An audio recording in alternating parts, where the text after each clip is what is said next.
Nu e nimeni pe stradă, ochii triști să-mi vadă.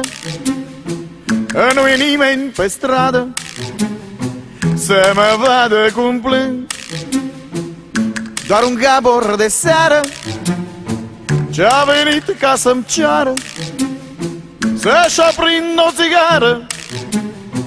M-a văzut lăcrimând. Femei, femei, e plină lumea de nebune. Cine v-a dus pe lume? Cine? Cine oare v-a făcut? Cine oare? Ce oare?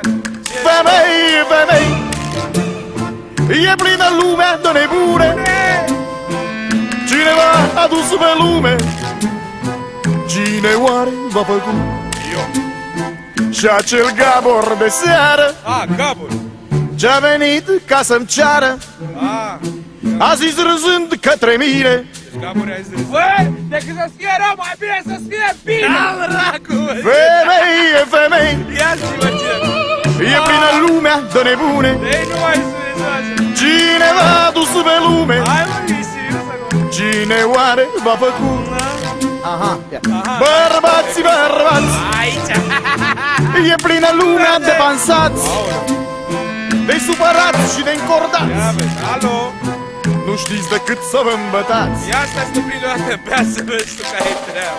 Deci autorul a vrut să facă o imagine a ceea ce se întâmplă. Deci pe scurt, care este cadru larg, stradă goală și brusc prin plan cu focalizare pe el, singur plângând, iar lacrimile cade, camerele merge cu ele și face o baltă mică ce simbolizează nesfârșirea.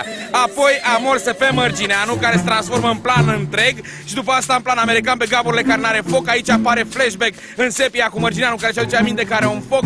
Oricum, finalul ne prinde cu o atmosferă intimă, plin plan cu soarele care sugerează că apodictic vorbind de evoluția epistemologică a poveștii alta decât lacrima lui solist care plânge dragi pe la motivul femeii. Și pe fundal se aude o grasă nebună care țipă ca să dea senzația de continuitate, ca să zic așa.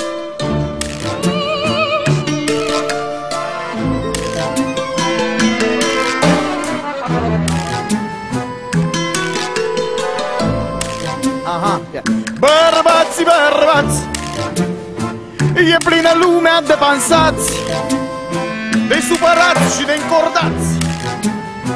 Nu știți decât să vă îmbătați.